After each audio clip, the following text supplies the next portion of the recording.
Jadi ibu-ibu dan bapak-bapak yang dirahmati oleh Allah, gereja bukannya tidak tahu bahwa umat Islam diharamkan mengucapkan selamat Natal.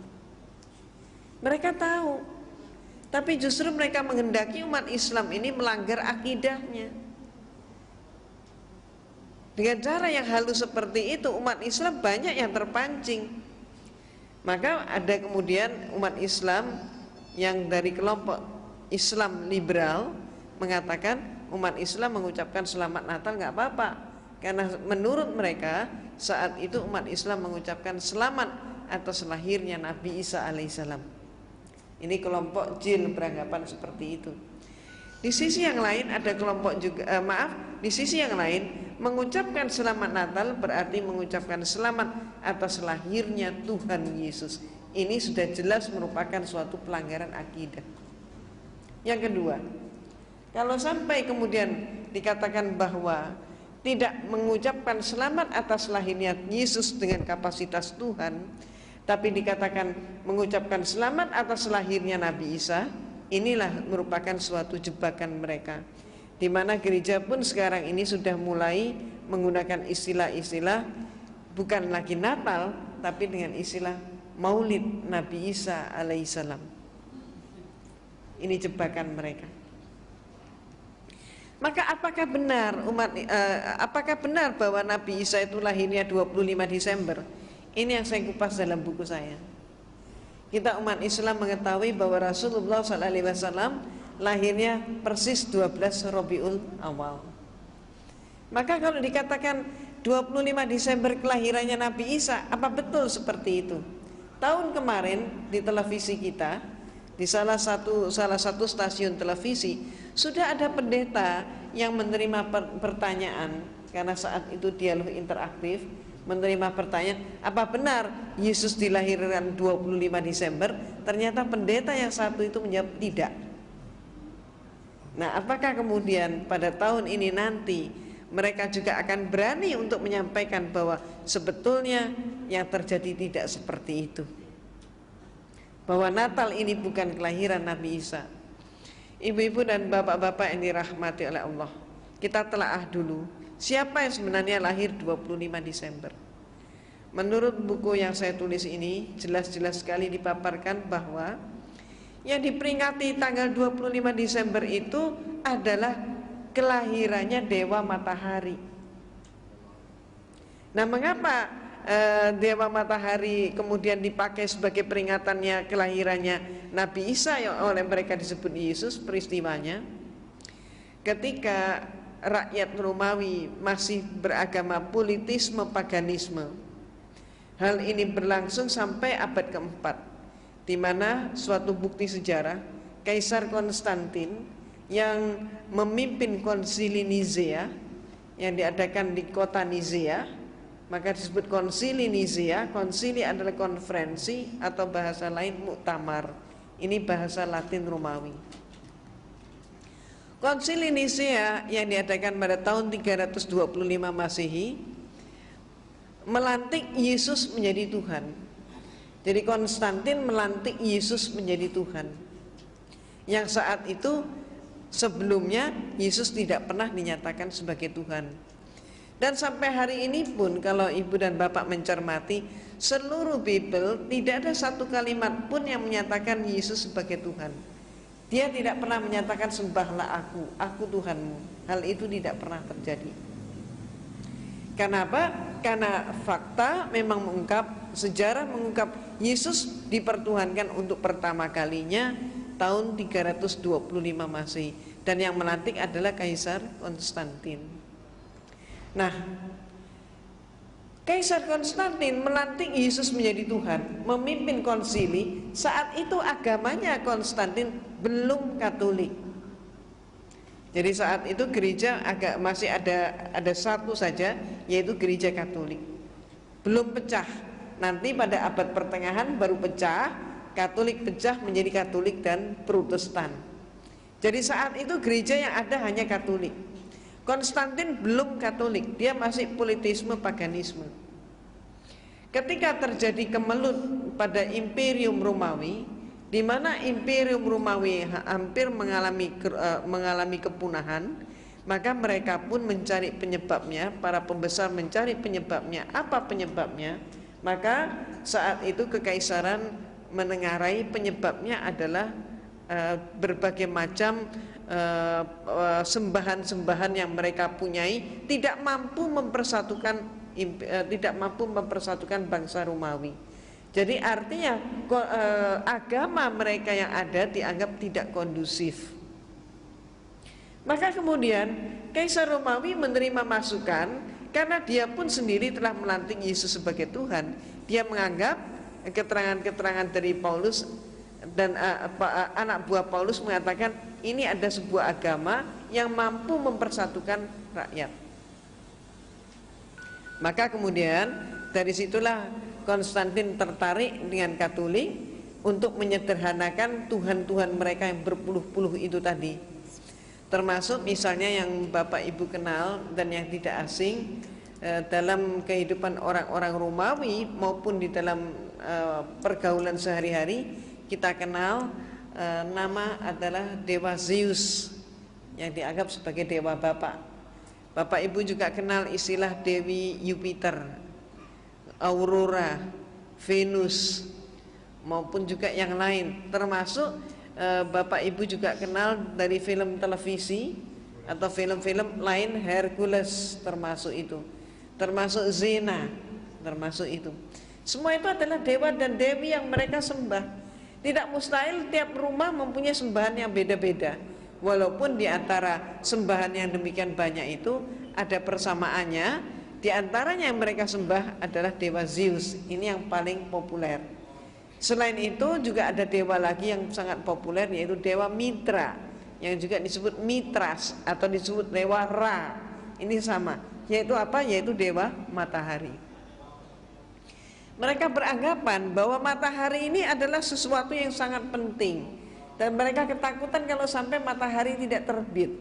Maka mereka menyembah matahari yang lahirnya oleh mereka ditempatkan setiap kali titik balik matahari. Jadi matahari mencapai titik balik selatan, berakhirnya musim dingin, masuk ke musim semi. Saat itulah mereka memperingati lahirnya dewa matahari, yang persis pada saat itu jatuhnya ditempatkan tanggal 25 Desember. Orang-orang Romawi terbiasa setiap tahun satu kali mereka pesta pora untuk menyambut lahirnya dewa matahari. Jadi kalau orang-orang di Cina, penanggalan Cina, tiap tahun baru itu ditempatkan dengan jatuhnya musim semi, mereka menari dan sebagainya. Tapi orang Romawi yang paling mereka peringati adalah dewa matahari. Karena menurut orang-orang Romawi, dewa yang satu inilah yang paling penting di dalam kehidupan. Nah, cara mereka pesta adalah laki, perempuan, tua, muda, besar, kecil keluar dari mereka rumah. Nari, nyanyi, bahkan sampai mabuk, sampai terjatuh, tertidur di jalan-jalan. Semalam suntuk mereka pesta. Ketika kemudian Konstantin melihat kepentingan negaranya, maka kemudian dia masuk dalam agama Katolik. Karena Konstantin masuk menjadi pengikut Katolik, maka dia menginginkan dengan demikian seluruh rakyatnya pun menjadi Katolik. Katolik sebagai agama negara. Tapi rakyatnya nampaknya tidak mau pindah agama. Disebabkan apa? Kalau mereka pindah agama, maka berarti mereka khawatir pesta 25 Desember ini hilang. Konstantin menangkap kegelisahan seperti ini. Maka cepatlah kemudian dia menyatakan, rakyatku, dia umumkan, pesta 25 Desember tidak akan hilang, justru akan dilestarikan. Karena Yesus lahirnya pada tanggal 25 Desember. Karena Yesus lahirnya 25 Desember menurut Konstantin, maka rakyatnya berpikir lebih jauh lagi. Oh, kalau begitu Yesus adalah anaknya dewa matahari. Ini oleh mereka diiyakan juga. Iya, betul katanya. Maka berbondong-bondonglah seluruh rakyat Romawi masuk ke agama Katolik. Ini sejarahnya.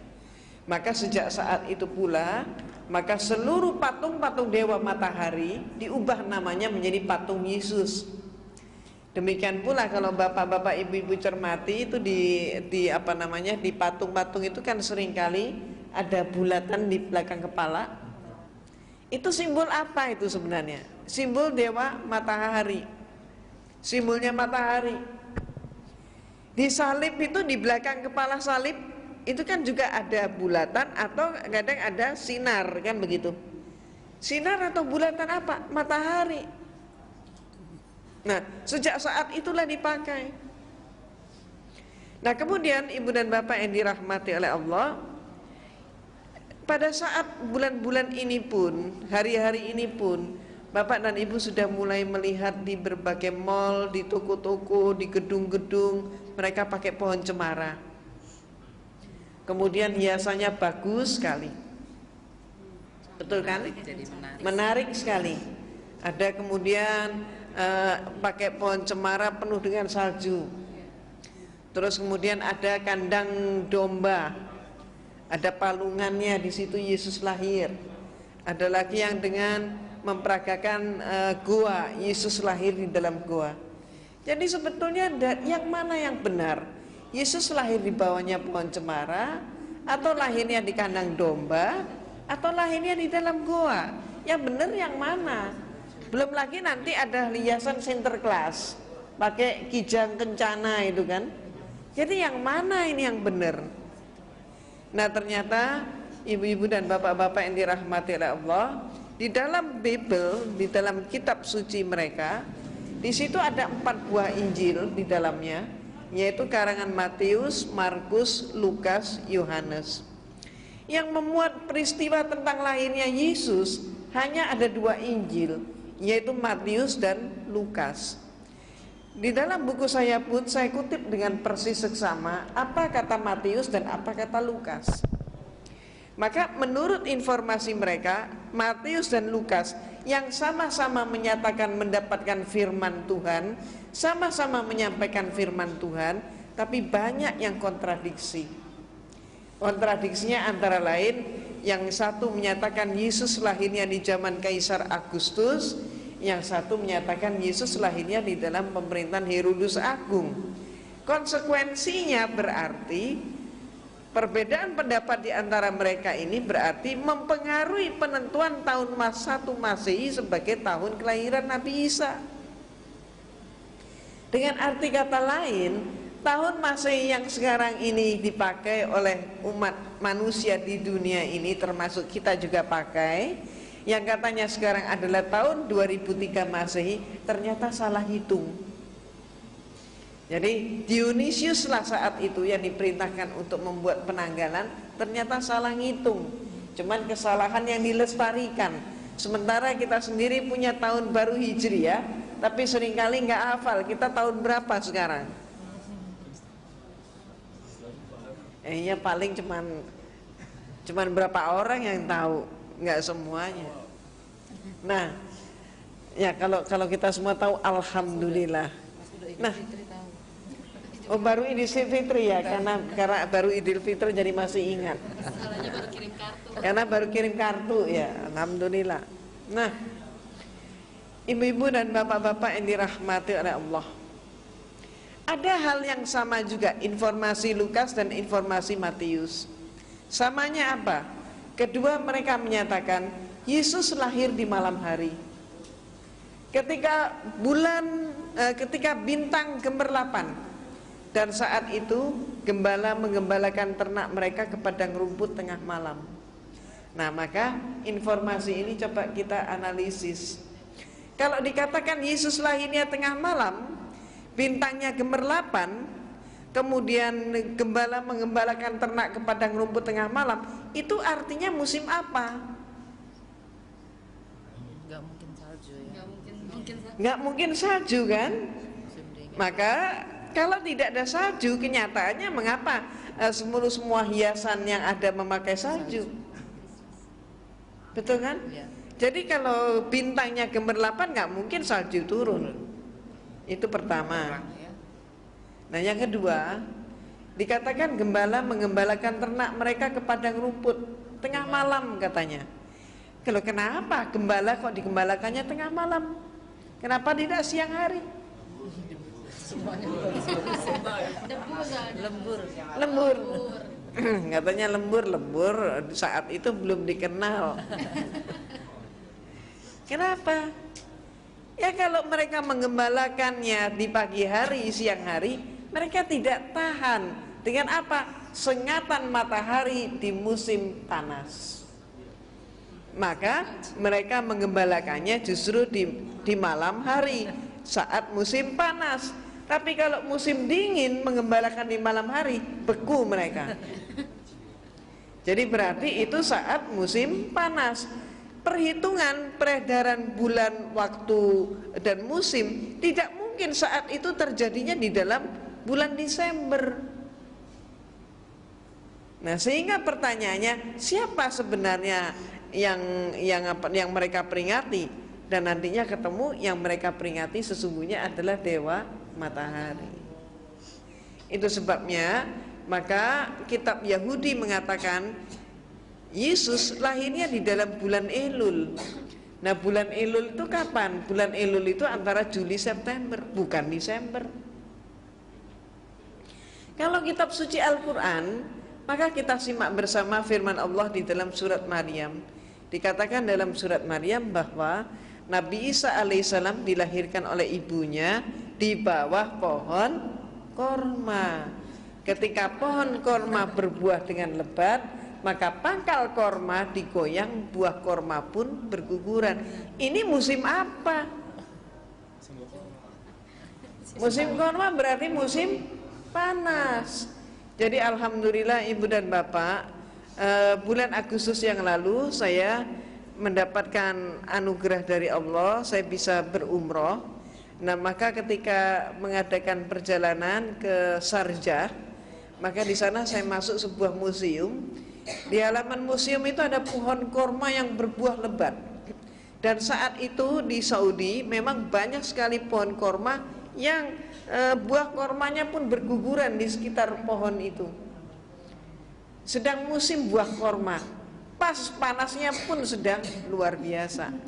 Pas panas-panasnya, antara saya di sana saat itu antara 40-50 derajat. Panas sekali.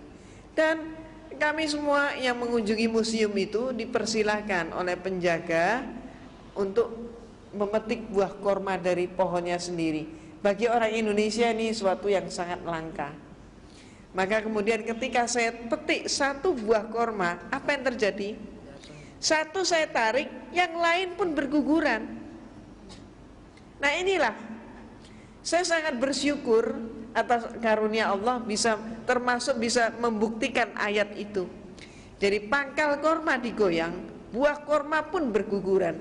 Padahal saat itu yang saya goyangkan, karena saya tarik adalah salah satu tangkai, ternyata semua yang lain pun ikut berguguran. Nah, ibu-ibu yang saya hormati, seluruh itu tadi jadi adalah musim panas. Dan jangan lupa seluruh Palestina, Yesus itu dilahirkan di sebuah desa yang namanya Bethlehem. Provinsinya adalah provinsi Galilea. Ini adalah bagian daripada Yudea. Yudea adalah bagian daripada yang disebut sekarang Palestina. Seluruh Palestina nggak ada pohon cemara bisa hidup. Dari dulu sampai hari ini nggak ada satupun pohon cemara. Yang ada seluruh Palestina itu pohon korma. Maka pertanyaannya, dari mana ini pohon cemara ini? Ternyata peristiwanya ketika Imperium Romawi sudah kuat kembali, mereka ingin meluaskan imperiumnya, ingin menjajah ke Jerman. Maka saat itu yang dikirim oleh Romawi ke Jerman bukan dikirim serdadu. Ini termasuk yang harus kita amati. Jadi suatu invasi terhadap suatu negara tidak selamanya lewat tentara. Jadi penjajahan pun tidak selamanya penjajahan fisik. Ini yang harus kita amati. Demikian pula yang dikirim saat itu oleh Romawi bukan tentara, bukan serdadu, tapi yang dikirim ke Jerman adalah para pastor dari kelompok atau dari ordo Yesuit. Nah, pastor ini diberi perintah untuk menyelidiki orang Jerman menyembah kepada apa, agama mereka apa. Dalam waktu singkat para pastor ini mendapatkan berita bahwa orang Jerman saat itu agamanya masih animisme, dinamisme. Yang disembah adalah dewa yang merupakan dewa sebuah pohon, yang pohon itu mempunyai bentuk yang khusus, yaitu apa? Pohon itu selalu menjulang tegak ke udara, dan sekaligus pohon itu mengeluarkan bau harum yang sangat khas. Tidak ada bau harum yang menyamai. Pohon apa itu kira-kira? Pohon cemara. Maka bau cemara itu kan khas, tidak ada yang mirip dengan baunya cemara. Nah, kemudian para pastor segera pulang ke rumah melaporkan orang Jerman menyembah dewa cemara. Maka kemudian Konstantin segera mengadakan rapat, dan kemudian hasilnya mengirim semakin banyak pastor ke Jerman. Armada pastor dikirim, perlunya apa? Untuk menyebar ke seluruh pelosok Jerman dengan mengatakan Yesus lahirnya di bawah pohon cemara. Karena orang Jerman menyembah pohon cemara, dikatakan Yesus itu lahirnya di bawah pohon cemara, maka rakyat Jerman kemudian berkesimpulan, oh kalau begitu tidak beda antara agamamu dan agama saya, katanya. Ternyata Yesus anaknya dewa cemara. Maka kemudian agama Kristen pun masuk ke Jerman. Ini yang terjadi. Nah, ibu-ibu dan bapak-bapak yang dirahmati oleh Allah, sekaligus nanti di sini bapak dan ibu akan mendapatkan tambahan wawasan bahwa ternyata Natal itu pun baru menjadi acara resmi gereja pada abad yang ke-5. Sebelumnya tidak. Dan masih banyak informasi yang lain, termasuk ayat-ayat Bible yang sebenarnya menyatakan bahwa perbuatan untuk menyembah kepada patung, kepada orang berhala-berhala adalah perbuatan yang sangat dilarang oleh agama.